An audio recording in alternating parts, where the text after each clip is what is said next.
창세기가 50장까지 긴 분량입니다. 그래서 주일하고 수요일하고 이어서 함께 말씀을 좀 생각하고 있습니다. 창세기 강해를 하는 동안에 우리 하누리 교회가 창세기에 좀 푹 젖으면 좋겠다, 그런 마음이 있습니다. 생각날 때마다 창세기를 많이 읽으시고, 또 우리 박찬원 주사님 만든 그 하누리 교회 카페 가면 성경 릴레이 서기가 있던데 창세기 다 끝났죠. 거기서도 좀 서기도 많이 하시고, 아직 가입 안 하신 분들 가입하셔서 거기 보니까 성도의 교제하기에 굉장히 좋은 장이라다고요. 교회 홈페이지는 좀 우리 교회 아닌 분들도 많이 보고 그러지만 교제하기로는 좀 이렇게 분위기가 그런데, 다음 카페 하누리 교회는 아주 성도의 교제하기 좋도록 꾸며놨더라고요. 거기 많이 가입하셔서 또 교제하시고, 거기 또 창세기 강해가 계속 우리 박 집사님 수고로 해서 올라가고 있어요. 보시면서 이번 한 해 동안에 창세기 다 못 끝낼 것 같습니다. 그래서 여러분들이 틈나는 대로 창세기를 읽으셔서 창세기를 통해서 복음을 알아가고 하나님 나라의 전체적인 그런 줄거리들, 언약의 핵심적인 메시지들, 그런 것들을 좀 잘 파악하고 창세기에 젖는 2013년 후반기 이렇게 좀 되면 좋겠어요. 오늘 본문에는 그 노아 홍수 사건의 마지막 결론 부분에 내용이 등장합니다. 어느 날 노아가 방주에 나와서 시간이 흐르고, 어느 날 노아가 포도주에 만취합니다. 그리고 벌거벗은 채로 잠이 들죠. 그걸 노아의 아들 함이 목격을 해요. 그리고 두 형제에게 고하죠. 알렸다라고 되어 있는데, 그 함으로부터 아버지의 소식을 들은 셈과 야벳이 옷을 가지고 뒷걸음질로 노아에게 접근해서 그 하체를 가려주는 그런 사건입니다. 그래서 이 사건으로 말미암아 함이 노아의 그 벌거벗은 것을 보고 형제에게 고했는데, 함의 아들 가나안이 저주를 받습니다. 그리고 노아의 하체를 가렸던 셈과 야벳은 축복을 받아요. 그 노아가 깨어서 이 일을 알고 이제 셈과 야벳은 축복하고 함의 아들 가나안은 저주한단 말이에요. 이걸 우리는 신학적으로 예언적 저주, 예언적 축복이라고 부릅니다. 그 의미가 무엇인가 하는 것도 오늘 좀 함께 살피려고 해요. 이 사건이 무슨 사건이라고요? 노아 홍수의 결론입니다. 결론. 그래서 왜 노아 홍수의 결론이 마지막 구절이 노아가 죽었더라고 끝나니까 노아 홍수의 결론이죠? 왜 노아 홍수의 결론이 노아의 만취 사건으로 등장하며 그 세 아들 중에 하나는 저주를 받고 둘은 축복을 받는 사건으로 마무리가 되는가 하는 것들을 좀 이해해야 돼요. 많은 사람들이 이 본문을 좀 어렵게 생각을 하죠. 말씀드린 것처럼 왜 아버지 함이 잘못했는데 아들 가나안이 저주를 받는지, 그리고 노아가 술이 취해서 벌거벗은 것이 도대체 무엇을 의미하는지, 당대의 의인이었다고 칭송받았던 노아의 이 치부가 노아 그 인생의 스토리에 맨 마지막을 왜 이렇게 장식하는지, 그 이유를 도덕적, 윤리적 측면 이전에 창세기 지금부터 이어져 오는 그 스토리에 나타난 언약적, 성경적, 신학적 원리로 이해할 필요가 있습니다. 우선 이게 노아 홍수의 결론 메시지이기 때문에 노아 홍수를 좀 다시 돌아볼 필요가 있어요. 노아 홍수의 원인이 무엇이었죠? 창세기 6장 5절에 나왔죠? 노아 홍수의 원인이 무엇이었죠? 세상에 죄악이 관영했고 사람들의 마음에 계획하는 바가 어려서부터 항상 악했기 때문이에요. 그러니까 한마디로 하면 죄 때문이에요. 죄 때문에. 죄 때문에 노아의 홍수 심판이 쏟아졌고, 그 심판 가운데 유일하게 살아남은 사람이 노아와 아들과 며느리들, 와이프예요. 죄 때문에 하나님의 심판이 진노 중에 쏟아졌습니다. 그리고 그 진노 중에서 살아남은 노아와 그의 가족들의 원인은 뭡니까? 왜 노아와 그의 가족들이 그 모두 죽어가는 진노의 홍수 속에서 살아남았죠? 창세기 6장 8절은 무엇이라고 가르쳤습니까? 그러나 노아는 은혜를 입었더라. 그리고 노아가 당대의 의인이었고 하나님과 동행했고 이렇게 나오죠. 그래서 노아 홍수 사건을 한마디로 압축하면 두 단어로 요약할 수 있어요. 심판과 구원입니다. 요즘 우리가 이사야서를 묵상하잖아요. 새벽에 매일 성경으로. 선지서들에서 공통적으로 나오는 게 이 두 가지 주제예요. 노아 홍수와 똑같은 주제예요. 뭘까요? 하나는 심판이고 하나는 구원이에요. 그러니까 심판과 구원은 동떨어져 나오는 성경적인 주제가 아니죠. 그 심판과 구원은 늘 연결지어서 나오는 주제입니다. 공의의 하나님의 국면을 심판으로 드러내준다면 사랑의 하나님의 성품을 구원으로 드러내주면서 이 공의와 사랑이 만나는, 그래서 하나님의 지혜로 우리에게 다가오는 구원이 십자가로 마무리되는, 그게 사실 선지서 전체의 핵심이고 또 노아 홍수 사건이 우리에게 결론적으로 가르치는 핵심 메시지이기도 해요. 자, 두 가지 주제가 뭐라고요? 노아 홍수에서 하나는 심판이고 하나는 구원이에요. 심판의 원인은 뭐라고요? 죄악입니다. 죄악. 구원의 원인은 뭐였죠? 은혜입니다. 이 둘을 합쳐보세요. 노아 홍수의 핵심적인 메시지가 뭐라고요? 죄로 인한 심판과 그 가운데 은혜로 인한 구원이에요. 그게 노아 홍수 사건이 우리에게 시각적으로 보여주는 중요한 하나님의 구원이라는, 하나님 나라의 구원이라는 중요한 어떤 설명이란 말이에요. 그림적인 설명이란 말이에요.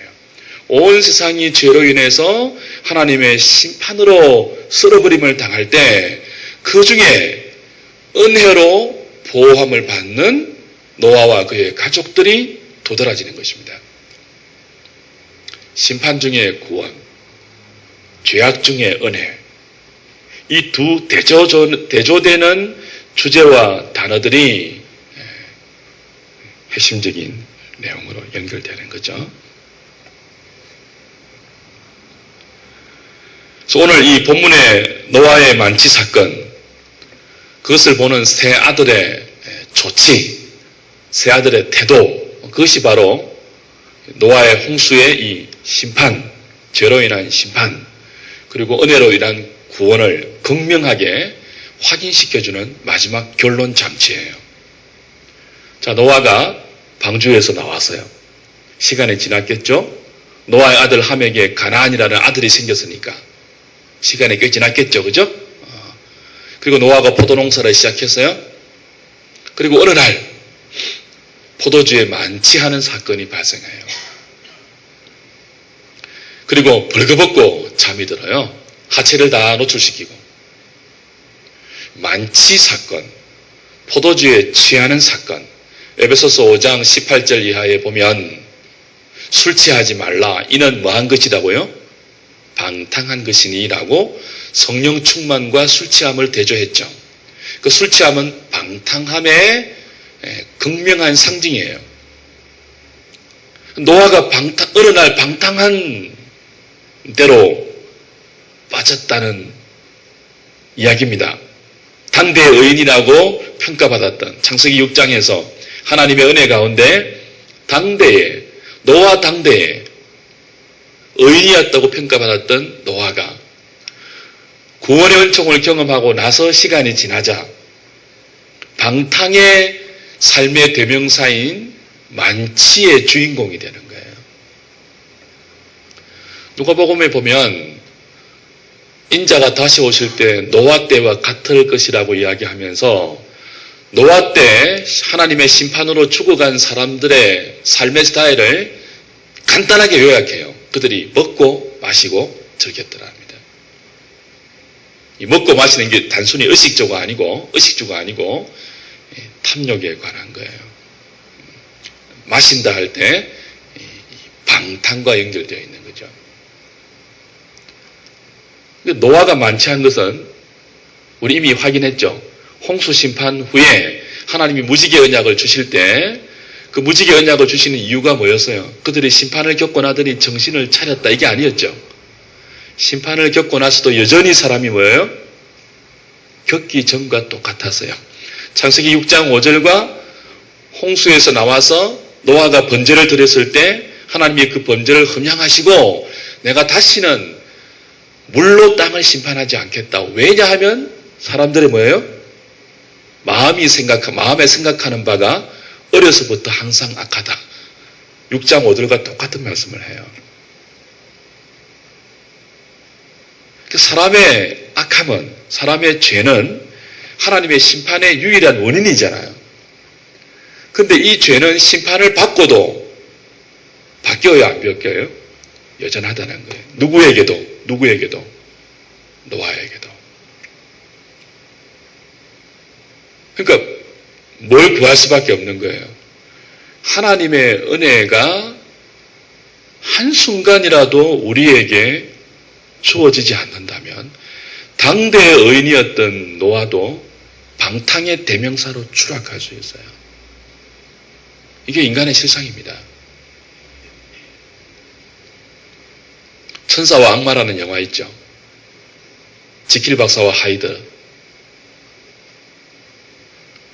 여러분, 우리에게 하나님의 은혜가 저와 여러분들의 마음을 지키지 않고 하나님의 은혜가 우리의 삶에 한순간이라도 없는 순간이 있다면 우리는 어디에서든지 언제든지 노아처럼 될 수 있어요. 그리고 그건 또 무엇을 의미하는 거예요? 홍수 심판에서 다 죽어갔던 사람들과 동일하다는 결론이에요. 우리의 실상이죠. 그래서 하나님의 은혜가 우리 가운데 가장 먼저 하는 스텝이 뭐였습니까? 우리 자신을 바라보게 만드는 거죠. 마음이 가난한 자는 복이 있나니 천국이 저희 것이며, 하나님의 다스림 가운데 들어가는 첫 번째 스텝이 뭐였다고요? 내가 이런 존재인가를 아는 것에서부터 출발하는 거예요. 그러니까 노아가 죄로 인한 하나님의 심판이 쏟아지는 중에 유일하게 살림을 받은 인생인데 왜 구원을 받았는가라고 할 때 어려워서가 아니에요. 당대 의인이라고 평가되었지만 그건 노아 안의 어려움이 나온 결과가 아니에요. 노아가 심판으로 죽어갔던 모든 인생들과 비교할 때 도덕적으로 더 탁월하고 윤리적으로 더 성결하고 더 고귀하고 무엇인가를 어떤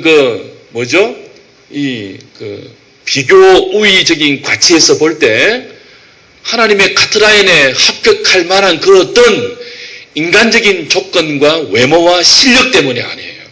오직 뭐 때문이에요? 하나님의 은총 때문이에요. 그거 보여주는 거예요. 홍수 사건의 결론이 뭐예요? 하나님의 은혜가 없다면 인간은 하시라도 죄로 말미암아 진노 중에 멸망당한 모든 인생들과 같이 노아처럼 방탕의 대명사인 만치의 주인공이 될 수 있다는 것입니다. 특별히 노아가 포도주에 만취되어서 벌거벗고 잠이 들었다고 했어요. 이 벌거벗었다는 것은 굉장한 의미가 있습니다. 단순히 물리적으로, 육체적으로 벗었다, 그 정도의 의미를 벗어난 거예요. 여러분, 아담과 하와가 하나님 앞에 범죄했어요. 가장 먼저 찾아온 게 뭐예요? 그들의 눈이 밝아져 벗었음을 알고 부끄러움과 수치심을 느끼고 무화과 나무 잎으로 가린 거예요. 벌거벗었다. 하나님의 은혜가 우리에게 주어지지 않을 때 방탕의 대명사인 만치의 주인공이 될 수 있는 한편 하나님 앞에서 수치와 부끄러움이 드러날 수밖에 없는 벗은 상태가 된다는 거예요.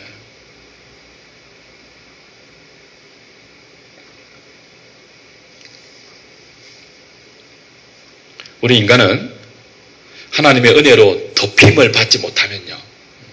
하나님의 은혜로 옷 입지 못하면요. 하나님의 자비로 가려지지 않으면요. 수치와 부끄러움으로 벌거벗은 것과 같은 존재들입니다. 양복으로 가리는 게 아니에요. 우리의 수치는. 은혜의 옷으로 가리는 거죠. 긍휼의 자비의 세마포로 가리는 거죠. 그게 벗겨질 때는요. 드러나는 것은 수치와 부끄러움과 조롱의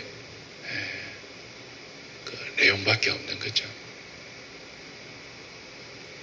모든 인생의 실상이 그러합니다. 하나님 없는 모든 인생의 죄인된 인생의 실상이 그러해요. 그가 무엇을 이루었든지, 그가 어떤 지위에 있든지, 그가 사람들에게 어떤 평판을 받고, 그가 이 땅에서 쌓아놓은 업적이 무엇이든지 상관없이요. 하나님의 은혜가 없는 인생의 실상이 뭐라고요? 벌거벗은 거예요. 계시록 3장에 라오디게아 교회를 향한 주님의 진단이 나오죠. 안약을 사서 뭘 보라고 했습니까? 너의 벌거벗음을 보라 그랬습니다. 그 수치를 보라 그랬습니다.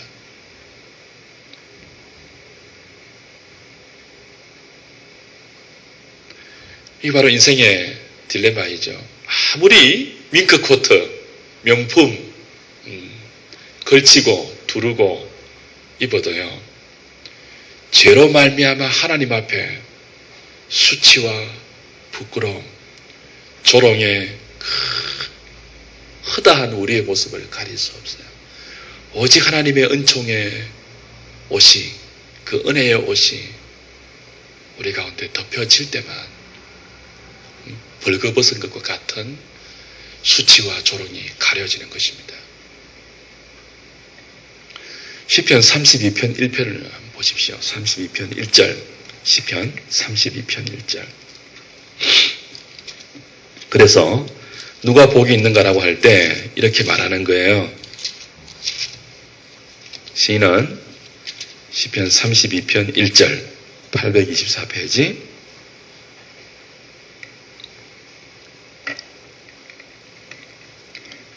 같이 읽을까요? 시작. 허물의 사함을 받고 자신의 죄가 가려진 자는 복이 있도다. 허물의 사함을 받고 자신의 죄가 어떻게 된 자는요? 가려진 자는 복이 있대요.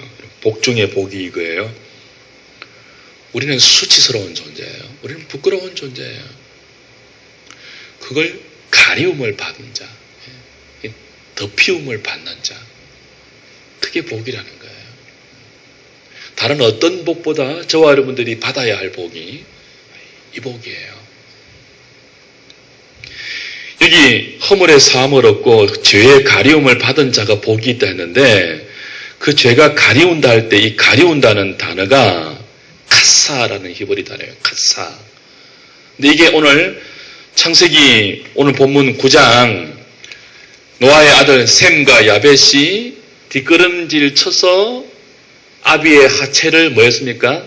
덮었잖아요. 덮었다라는 단어와 똑같은 단어예요. 카사. 그러니까 셈과 야벳은 뭐 한 거예요? 아비의 수치와 아비의 부끄러움을 가리운 거예요. 덮은 거예요. 그건 누구의 은혜를 대변하는 행동이에요?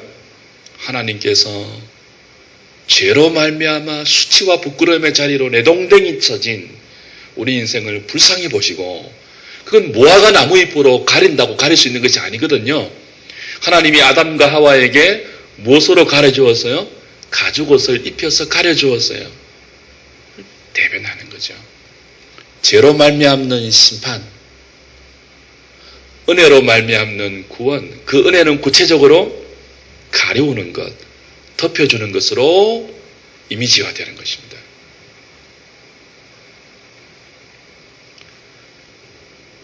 우리가 이 복을 받은 자들이에요. 세상의 그 무엇도 죄인된 인간의 실상을 가릴 수 있는 것이 없어요. 아무리 비싼 옷을 입어도 우리 영혼은 누추하거든요. 천박해요.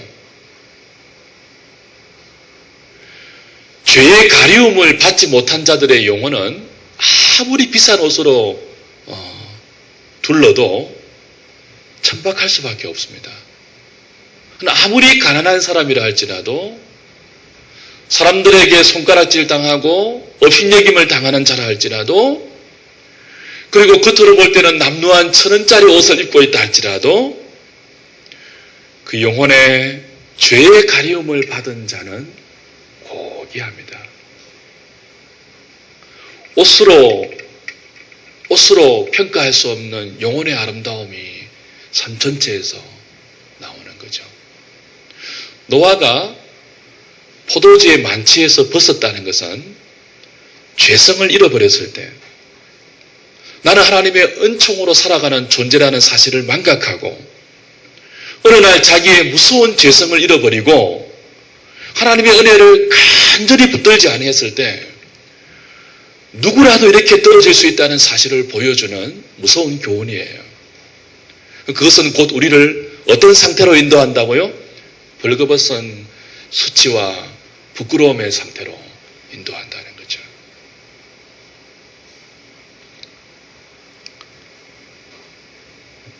여기에서 세 아들의 그 아버지의 수치와 벌거벗은 것과 부끄러움을 본 세 아들의 대조적인 조치가 나옵니다. 태도가 나옵니다. 노아 홍수의 또 한 가지 중요한 결론적인 메시지죠. 함이 어떻게 했습니까? 노아의 벌거벗은 몸을 보았어요. 이 보다라는 단어가 라라는 단어인데, 그냥 본다 그런 뜻이 아니에요. 즐긴다라는 뜻이 내포되어 있습니다. 그걸 즐긴 거예요. 구체적으로 무엇인지 많은 주석학자들이 다양한 주석을 하고 있지만 상상의 나래를 펼 필요는 없죠. 보고 즐긴 거예요. 재미있어 한 거예요. 조롱한 거죠. 노아는 단순한 아버지 정도가 아니에요. 선지자입니다. 120년 동안 하나님의 심판을 전했던 선지자이고, 그리고 하나님의 심판을 준비했던 선지자예요.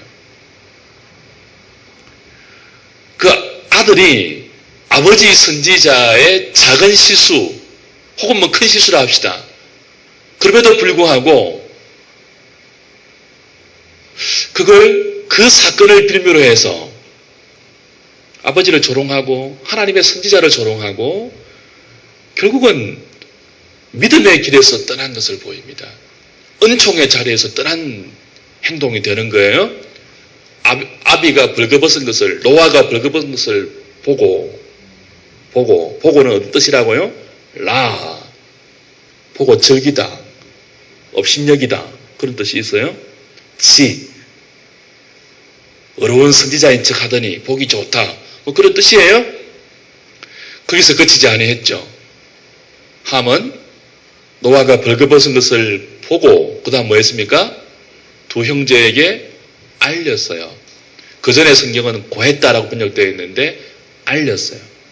이 알리다는 말은 정확히 번역하면 그런 뜻이에요. 조롱하면서 중계방송하다, 해석하다, 그런 뜻이거든요. 그러니까 함이 노아가 포도주의 만취해서 벌거벗고 자는 것을 보았어요. 어떻게 보았다고요? 거룩한 선지자 우리 아버지 큰일 났네. 하여튼 그런 식으로 업신여긴 거예요. 거기서 그치지 아니하고 두 형제에게 뭐 했다고? 중계방송 했다는 중계방송. 어떻게 해서요? 해석해서. 그러면서 그걸 즐겼어요. 재미있어 했어요.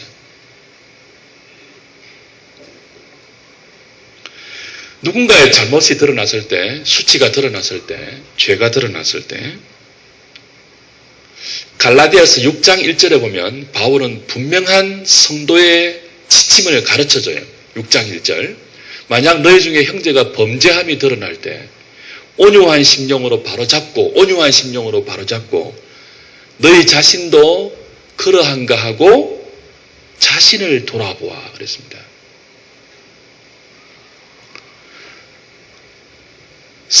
셈과 야벳은 어떻게 했어요? 함이 조롱하면서 해석하고 중개해주는 그 아버지의 부끄러운 수치, 아버지의 실수, 그걸 듣고 우리 아버지가 실수했구나, 죄에 빠졌구나, 그걸 인정했어요. 거기서 끝나지 아니하고 셈과 함은, 야벳은요, 뒷걸음질 쳐서 온유한 심정으로 아비의 잘못을 바로잡았습니다. 드러난 수치를 바로잡았어요. 그리고는 아비의 하체를 보지 않았다고 했습니다. 그렇죠? 어떻게 이런 행동이 가능하죠? 함과 셈과 야벳의 이 대조적인 행동의 의미가 뭘까요? 함은 뭐예요? 아버지의 실수가 드러나고 죄로 넘어진 것이 드러나서 벌거벗은 상태가 되었을 때, 수치와 조롱의 대상이 되었을 때 그걸 즐겼습니다. 뒷담화로 까고 재미있게 누리고 조롱하고 그걸 만끽했어요. 죄인된 인간의 심성 중에 하나가 뭔지 아세요? 뒷담화입니다. 뒷담화. 여성들 둘이 모이면은 뭐가 생긴 거예요? 공동의 적이 생긴 거예요. 인생의 진리입니다. 친하지 않던 여자분들 둘이 갑자기 친해지면요, 공동의 적이 생긴 거라니까요. 죄악된 인생들에게는 다른 사람을 까면 묘한 쾌감이 찾아옵니다. 그게 뭐예요? 중계방송하고 해석하면서 즐기는 거예요. 그게 함이 셈과 야벳에게 아비의 수치를 알렸다는 히브리 단어의 뜻이라고 했죠. 왜 이런 행동이 나온다고요? 자기가 누구인지를 몰라서 그래요. 바울이 갈라디아 교회 가운데 너희 중에 형제가 범죄함이 드러날 때 온유한 심령으로 바로잡고, 그 다음 뭐가 따라 나왔다고요? 자신을 돌아보아 너희가 그렇지 않은지를 돌아보라고 했거든요. 자기가 누구인지를 알 때 아버지의 실수, 형제의 실수, 그 부끄러움이 드러나면 자기도 동일한 사실을 아는 사람은 그걸 중계방송하지 않습니다. 즐기지 않아요. 온유한 심정으로 바로잡아요. 온유한 심정으로. 노아가 셈과 함과 야벳에게 피해준 거 없잖아요. 그냥 자기 방탕해서 술 취하고 그냥 잠에 떨어졌어요. 수치가 드러났어요. 실수예요. 자기 실수예요. 죄에 넘어진 거예요. 함은 아들이잖아요. 아버지의 죄 때문에 자기가 피해본 거 있습니까? 근데 왜 그걸 즐겨요? 왜 그걸 중계방송해요? 왜 그걸 조롱해요? 이건 누가 하는 짓이라고요? 자기가 누구인지를 모르는 자가 하는 짓이에요. 자기가 누구예요? 노아 홍수 두 주제가 뭐라고 했죠? 죄로 인한 심판, 은혜로 인한 구원이에요. 노아와 함과 셈과 야벳이 왜 구원받았어요? 자기 어려움이 아니에요.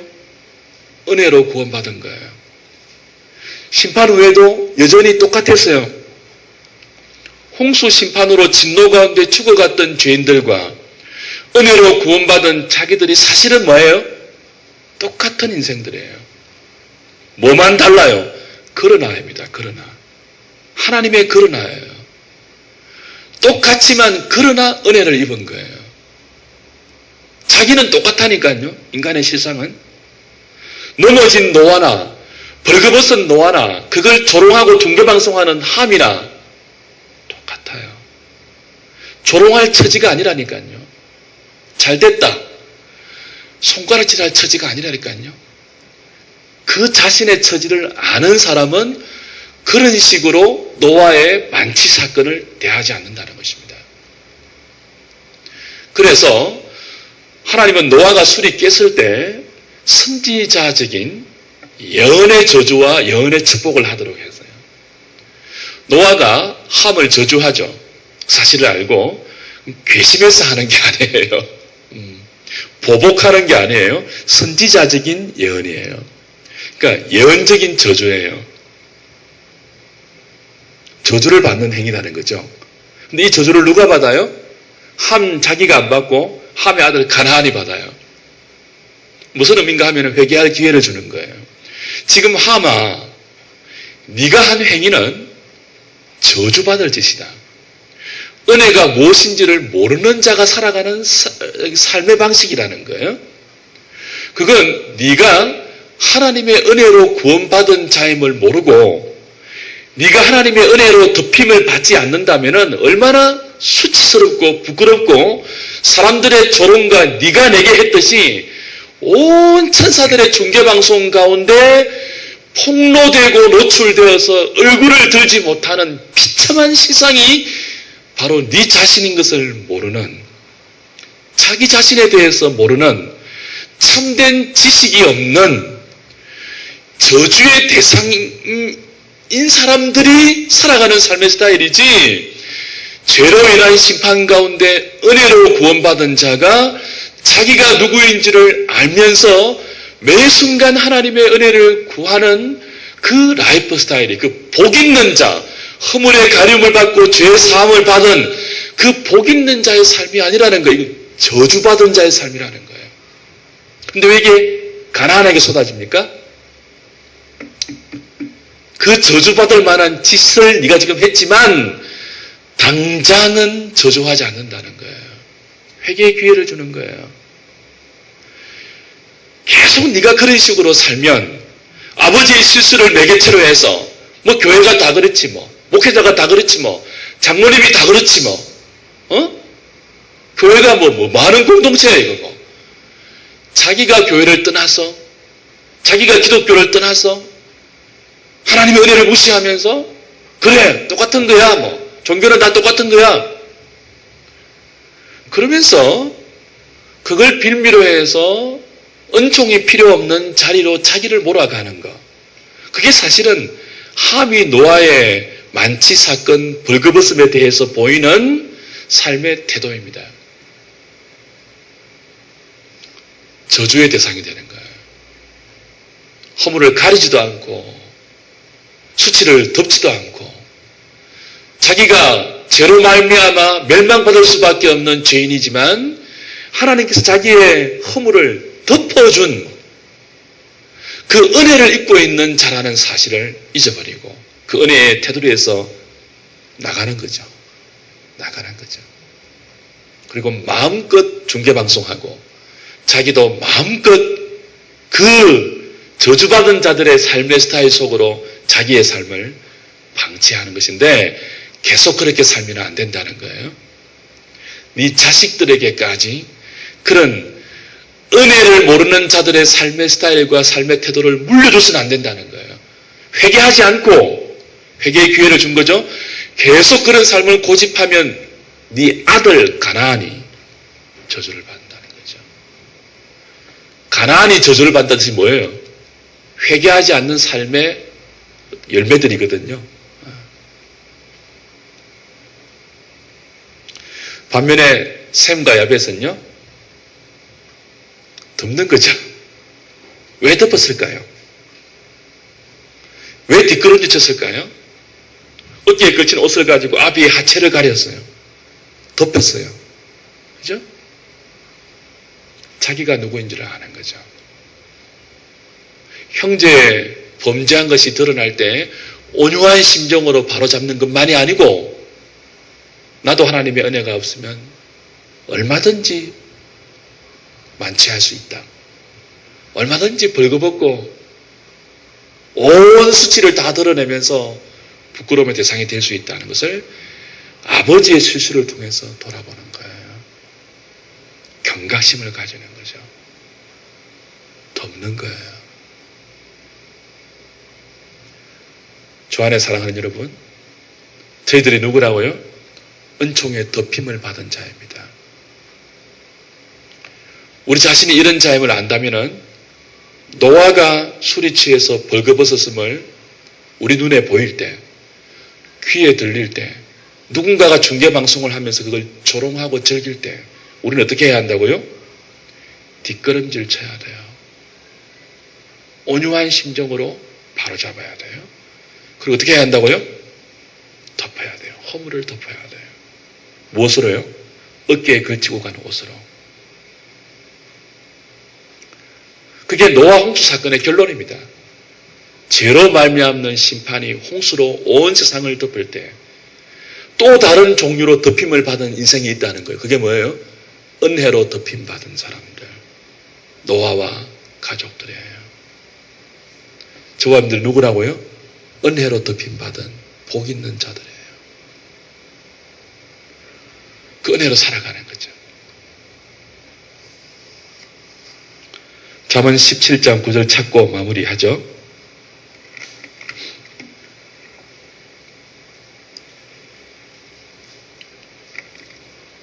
잠언 17장 9절. 시편 잠언.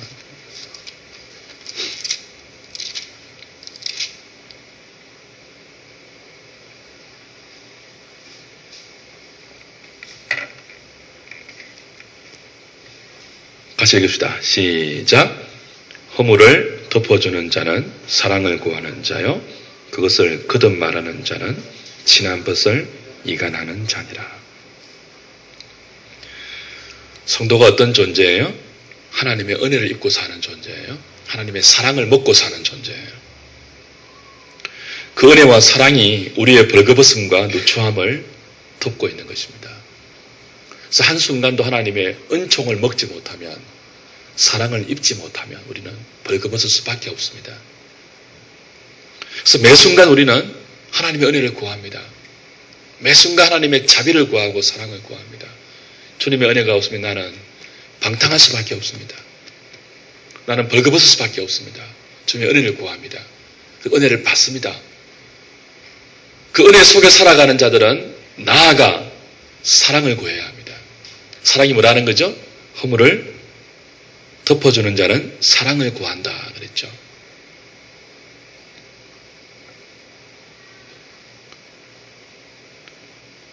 다른 사람들의 죄와 죄로 말미암는 수치와 부끄러움과 허물이 드러났을 때 온유한 심정으로 바로잡읍시다. 셈과 야벳이 노아가 실수했을 때 온유한 심정으로 그 실수를 바로잡았어요. 중계방송하면 떠들지 않고 바로잡았어요. 옷으로 덮었어요. 자기 옷을 어깨에 걸치고 와서 바로잡았어요. 그리고 덮었어요. 축복을 받았어요. 예언자적인 축복을 받았어요. 셈은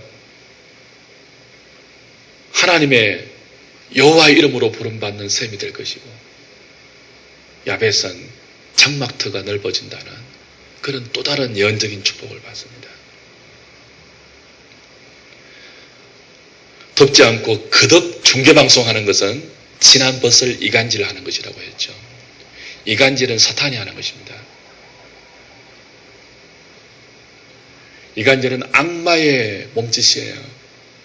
덮는 것은 하나님의 제스처고요. 중계방송하면서 이간질하는 것은 악마의 액션입니다. 악마의 액션은 저주의 대상이고요. 은총의 액션은 복의 내용이에요. 이게 홍수의 심판의 메시지입니다. 죄로 말미암는 심판, 그 가운데 은혜로 벌어지는 구원, 그 은혜를 입고 사는 성도들의 대조적인 두 반응, 함과 셈과 야벳. 우리는 오늘 하나님의 은총이 우리를 지켜주지 못할 때, 그 은혜를 줄이고 목마른 마음으로 구하지 아니할 때 영적 긴장감을 늦추고 우리 자신에 대해서 죄성을 잃어버리고 우리가 얼마나 깊은 죄성 가운데 물들어 있는 사람인지를 잊어버리고 영적인 자만감을 가질 때 한순간에 노아처럼 방탕의 대명사로 전락할 수 있습니다. 그리고 벌거벗은 수치의 자리로 떨어질 수 있습니다. 또 한 가지 교훈이 뭐였다고요? 내가 아닌 누군가가 그런 영적인 실수로 죄의 자리로 떨어졌을 때, 벌거벗은 것이 드러났을 때 온유한 심정으로 바로잡아야 합니다. 그리고 어떻게 해라고요? 덮어줘야 합니다.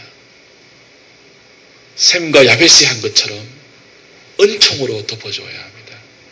그게 우리가 은혜 가운데 있기 때문에 그러한 겁니다. 우리가 덮임을 받고 있기 때문에.